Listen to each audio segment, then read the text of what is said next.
인간은 어디서나 억눌리고 으깨어졌다.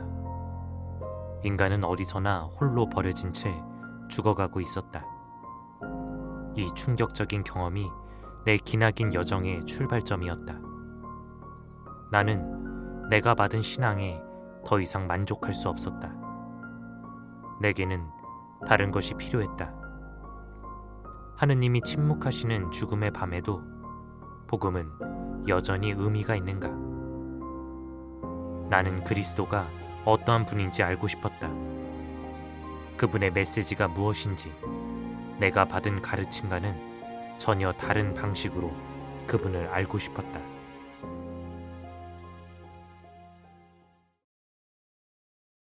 신앙생활을 하는 사람들은 묻습니다. 많은 이들이 고통받고 있고 그 안에서 하느님은 보이지 않고 예수님께서 나에게 전하고 싶으신 메시지는 도대체 무엇이란 말인가? 오늘 소개할 책 감춰진 하느님 나라의 저자 엘루아 르클레르도 똑같이 물었습니다. 엘루아는 1927년 프랑스 랑데르노에서 태어났습니다. 그리고 18살부터 작은 형제 외에 수도자로 살아가게 됩니다.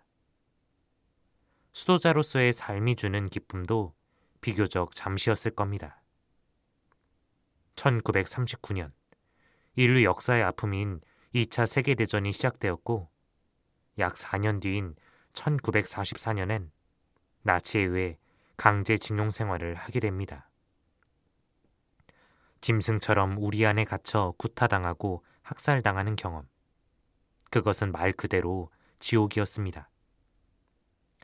인간의 온갖 잔악함과 비참함, 버림받고 으깨어진 모습이 엘루아를 덮쳤습니다.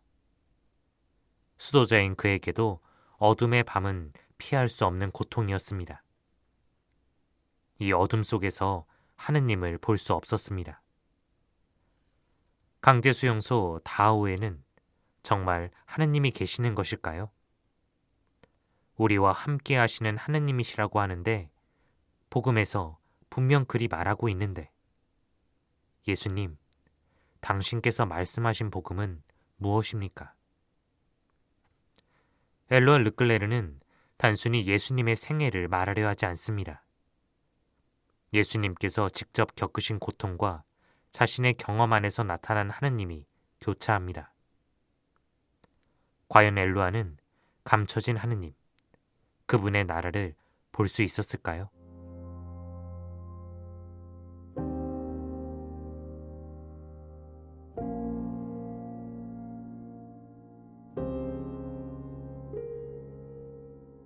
예수님은 하느님 나라의 도래가 새로운 삶을 촉구한다고 생각했다.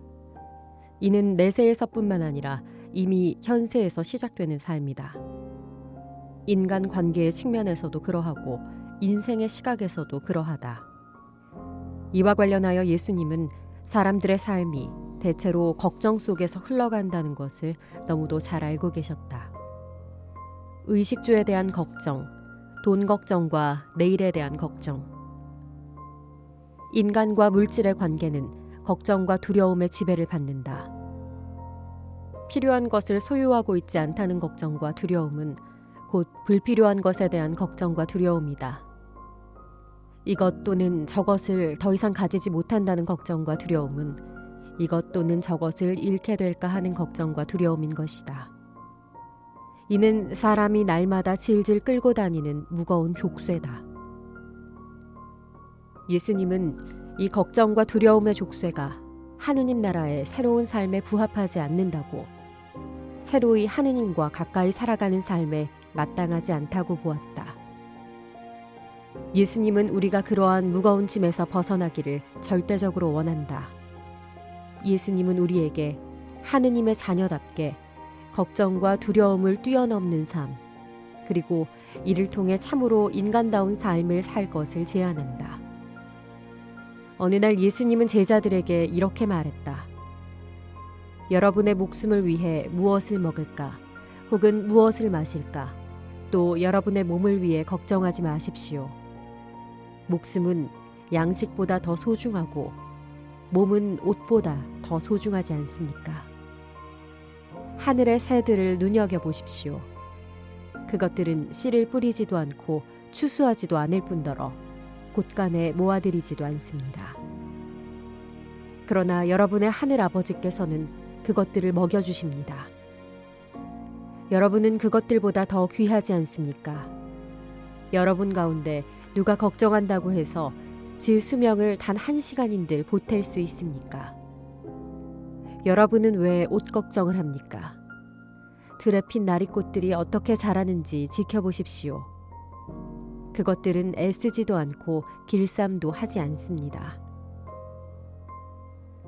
그러나 여러분에게 말하거니와 그 온갖 영화를 누린 솔로몬도 그것들 가운데 하나만큼 차려입지 못했습니다. 오늘 있다가 내일이면 아궁이에 던져질 들풀도 하느님께서 이처럼 입히시거든 여러분이야 더욱더 잘 입히시지 않겠습니까? 믿음이 약한 사람들아, 그러므로 여러분은 무엇을 먹을까 혹은 무엇을 마실까 혹은 무엇을 입을까 하면서 걱정하지 마십시오. 이런 것은 다 이방인들이 힘써 찾는 것입니다. 하늘에 계신 여러분의 아버지께서는 이런 것이 다 여러분에게 필요하다는 사실을 알고 계십니다. 여러분은 먼저 하느님의 나라와 그분의 의로움을 찾으십시오. 그러면 여러분은 이런 것들도 다 곁들여 받게 될 것입니다. 그러므로 내일을 걱정하지 마십시오. 내일 걱정은 내일이 할 것입니다. 그날 고생은 그날로 충분합니다.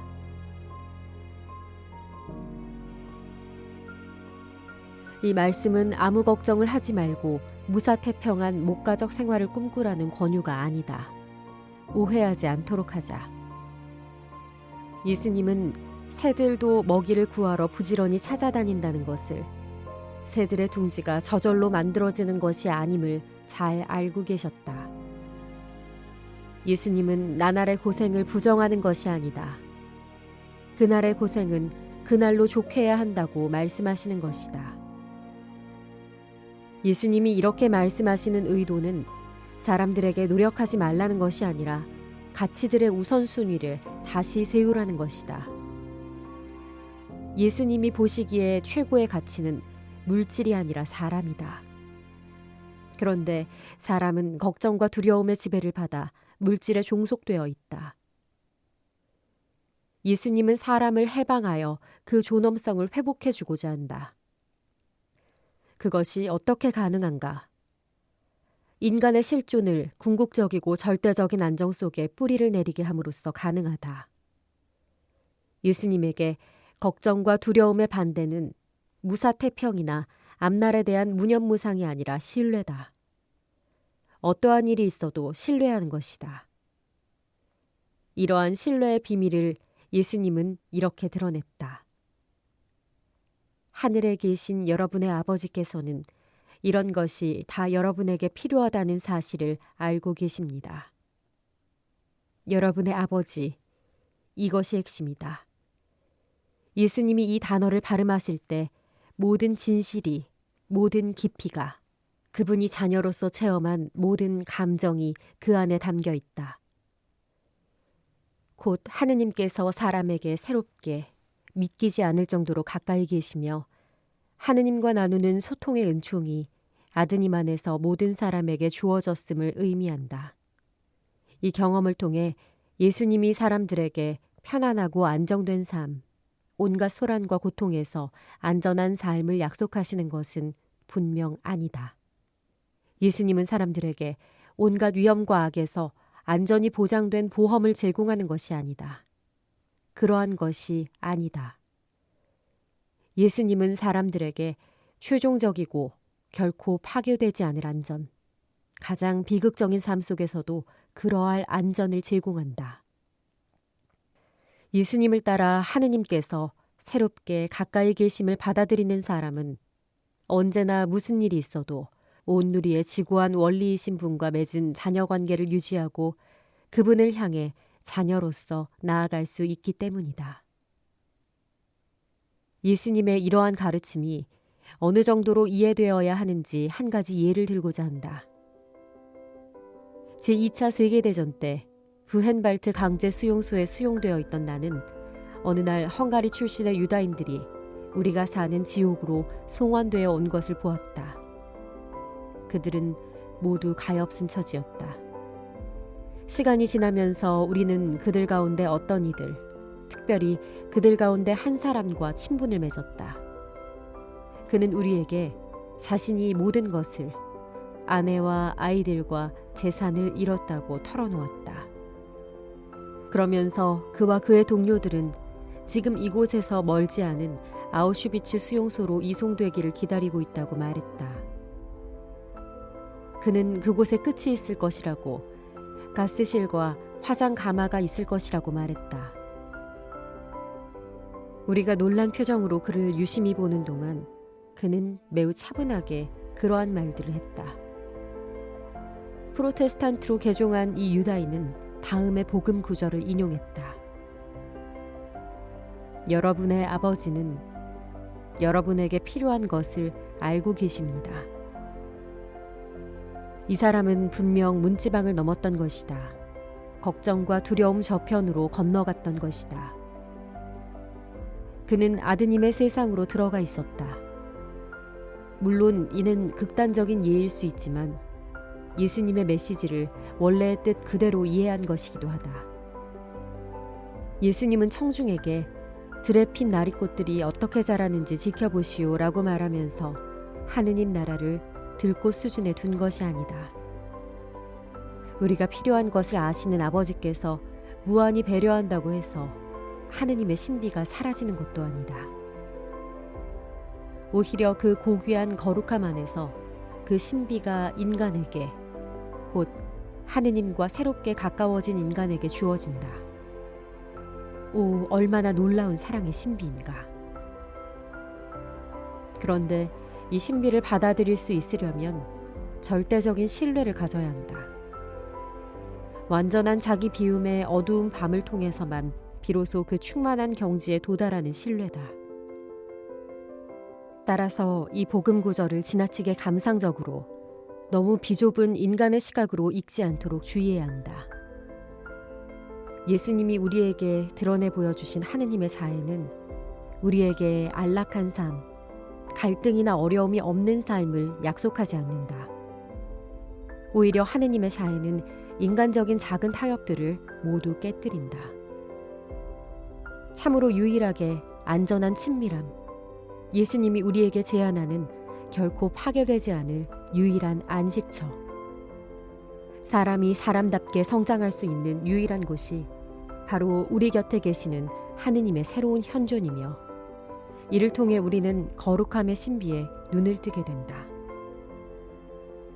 예수님은 제멋대로 한껏 꾸민 틀에 하느님의 사랑을 집어넣은 뒤 그러한 사랑의 하느님을 계시하는 것이 아니다. 그분은 하느님을 훼손하지 않는다. 게다가 그분은 당신의 말씀을 듣는 사람들이 고되고 혹독한 세상에 살고 있음을, 그리고 그들이 날마다 고통과 악의 현실에 맞닥뜨려 있음을 너무도 잘 알고 있었다. 예수님은 그들에게 세상이 친절하다고 말씀하지 않는다. 예수님은 이렇게 말씀하신다. 두려워하지 마시오. 사실 여러분의 아버지께서는 여러분에게 기꺼이 나라를 주시기로 작정하셨습니다.